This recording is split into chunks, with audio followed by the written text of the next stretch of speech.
खरं आहे, मुंबईकरांसाठी हा ऐतिहासिक निर्णय आहे. कारण गेले अनेक वर्षापासून ओसी नसलेल्या इमारतींमधील रहिवाशांना अनेक अडचणींना सामोरं जावं लागत होतं आणि त्यामुळे जवळपास 20,000पेक्षा जास्तीच्या इमारती ओसी नसलेल्या इमारती असल्यामुळे त्यांना मालमत्ता कर असेल, पाणीपट्टी असेल, रहिवासीमध्ये पाणीपट्टी, निवासीमध्ये डबल आणि वाणिज्यमध्ये 4 पट. आता मी मुंबई महापालिकेचे आयुक्त गगराणी यांना फोन करून सांगितलं की निर्णय आम्ही घेतलेला आहे.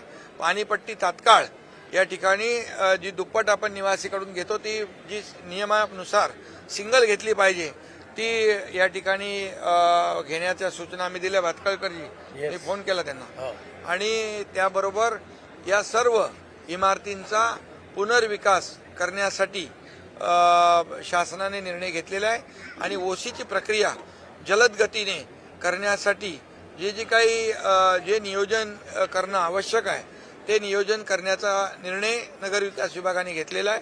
त्याचबरोबर मुंबईमध्ये भाडे तत्वावर म्हणजे पागडी सिस्टीमवर जवळपास 28,000 इमारतींच्या केसेस पेंडिंग आहेत आणि मालक आणि पागडीमध्ये राहणारे रहिवासी जवळपास यामध्ये देखील 10 लाखापेक्षा जास्ती रहिवासी संख्या आहे आणि ते देखील गेले अनेक वर्षापासूनचा जी मागणी आहे त्यामुळे त्या इमारतींचा पुनर्विकास होत नाही. त्या जीर्ण झालेल्या आहेत आणि त्यामुळे त्यांचा पुनर्विकास रखडलेला आहे आणि म्हणून जे अधिनियम आहेत त्याच्यामध्ये अधिकची तरतूद करून त्या देखील इमारतींचा पुनर्विकास झाला पाहिजे.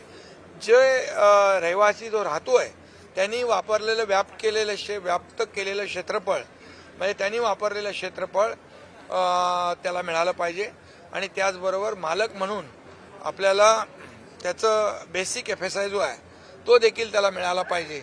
यामुळे मालक आणि पागडीवर राहणारा रहिवासी या दोघांचे हक्क जे आहेत अबाधित ठेवलेले आहेत आपण आणि त्यामुळे या संपूर्ण मुंबईमध्ये जे पागडी वर राहणारे रहिवासी यांना देखील हक्काचं घर मिळेल आणि मालकाला देखील त्याचा जो काही अधिकार आहे तोही त्याला मिळेल.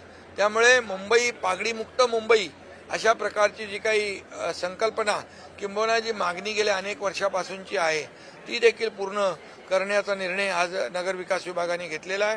त्याचबरोबर संजय गांधी राष्ट्रीय उद्यानामध्ये जे 25,000 लोक राहतात त्यांना देखील त्या फेरीमध्ये म्हणजे सुप्रीम कोर्ट आपल्या हायकोर्टाचे जे काही कारवाईचे आदेश येतात त्यामुळे त्यांच्या डोक्यावरची टांगती तलवार देखील दूर करण्यासाठी जे काही नियमामध्ये बदल करणे आणि आजूबाजूच्या परिसरामध्ये त्यांचं पुनर्वसन करणे या बाबतीत देखील धोरणात्मक निर्णय नगरविकास विभागाने घेतला आहे. आणि त्याचबरोबर जुन्या गिरणीच्या जागा आहेत त्या जागेमध्ये ज्या जुन्या चाळी आहेत त्या चाळींचा देखील पुनर्विकास थांबला होता.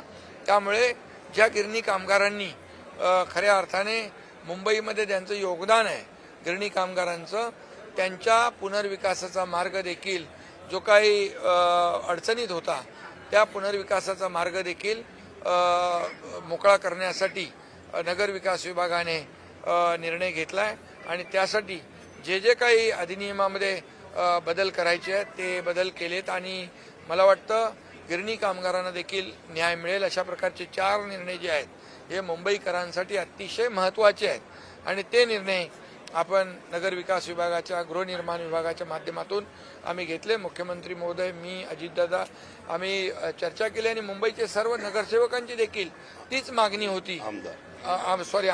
आमदारांची जी मागणी आहे गेल्या अनेक वर्षापासूनची होती ती मागणी या आजच्या निर्णयामुळे पूर्ण होऊन लाखो मुंबईकरांना मोठा दिलासा या ठिकाणी मिळेल आणि म्हणून हा निर्णय आज घेतलेले निर्णय हे मुंबईकरांसाठी ऐतिहासिक आहेत.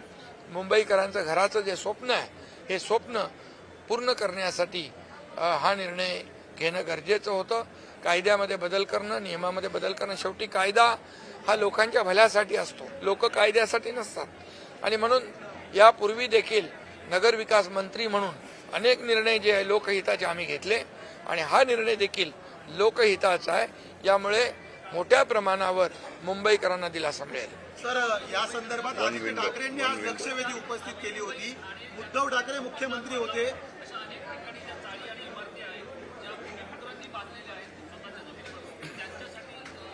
हा निर्णय जो आहे मुंबई, ठाणे, नवी मुंबई, मीरा भाईंदर, कल्याण डोंबिवली किंवा इतर ज्या महापालिका आहेत या सगळ्यांसाठी आम्ही लागू करणार आहोत. कारण शेवटी त्या त्या भागामध्ये देखील असे विषय आहेत आणि हा निर्णय जो आहे हा निर्णय संपूर्ण ज्या शहरांमध्ये अशा प्रकारच्या इमारती आहेत, अशा प्रकारच्या चाळी आहेत त्यांना लागू होईल. सर, आदित्य ठाकरे आणि यासाठी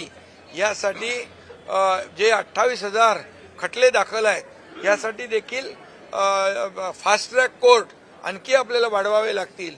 त्यासाठी देखील जे नियोजन आहे ते देखील नियोजन केलं जाईल आणि या पुढच्या काही 2-4 वर्षामध्ये आपल्याला या सर्व जाचातून आणि त्रासातून मुंबईकरांची सुटका झाल्याशिवाय राहणार नाही. सर, 25 वर्षांपासून ठाकरेंची सत्ता आहे या ठिकाणी.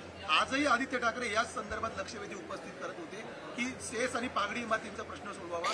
स्वतः उद्धव ठाकरे मुख्यमंत्री असताना हा प्रश्न सुटला नाही. आज अखेर कशी काय जाग आली? आज कशामुळे हा प्रश्न सुटला? ही जाग आलेली नाही. खरं म्हणजे लोकांच्या मनामध्ये जी इतके वर्ष आग होती ना, लोकांच्या मनामध्ये चीड आणि संताप होता, त्याला आम्ही न्याय दिलेला आहे.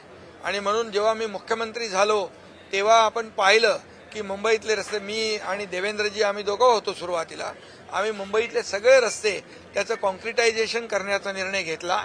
आणि आता या मेमध्ये जवळपास मुंबईतले बऱ्यापैकी रस्ते कॉन्क्रीटचे होतील आणि काही भाग सोडला तर या मे अखेरपर्यंत तुम्हाला मुंबईतले खड्डेमुक्त मुंबई दिसेल.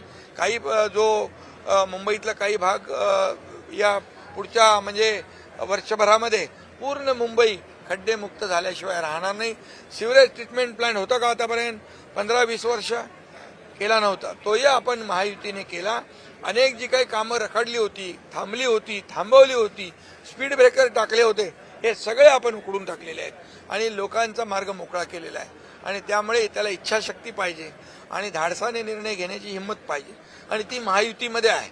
आणि म्हणूनच महायुती सरकारला झालेल्या विधानसभेच्या निवडणुकांमध्ये जनतेने लँडस्लाईड मॅन्डेट दिलं आणि म्हणून आम्ही हे निर्णय जे घेतोय ते जनतेने जो निकाल दिलेला आहे आणि त्यामुळेच खऱ्या अर्थाने जनतेला देखील त्यांच्या ज्या समस्या आहेत, प्रश्न आहेत ते सोडवण्याचं काम सरकारचं आहे, ते आम्ही करतोय. मराठी माणूस तुमच्या पाठीशी उभा राहील या निर्णयामुळे. सातत्याने तुमच्यावरती आरोप ठाकरेकर करत होत्या. अरे त्यांना आरोप करण्याशिवाय दुसरं येतच नाही काय. त्यामुळे त्यांनी आरोप करू द्या, टीका करू द्या, आम्ही काम करत राहू. आणि हे काम बोलत आहे जे 2.5-3.5 वर्षामध्ये आम्ही काम केलंय हे लोकांसमोर आहे, मुंबईकरांसमोर आहे. त्यामुळे मुंबईकर सुज्ञ आहे, तो विकासाला चालना देणारा आहे, विकासाच्या पाठी उभा राहणार आहे. आणि आमचा अजेंडा जो आहे हा आमचा अजेंडा डेव्हलपमेंट आहे. आणि म्हणूनच मुंबई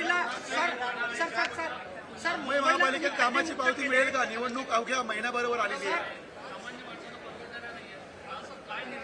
काय कुठला त्या बाबतीमध्ये देखील आम्ही विचार करतोय की सिडकोच्या घरांच्या किमती कशा परवडेबल असतील त्यावर देखील आपण विचार करतो.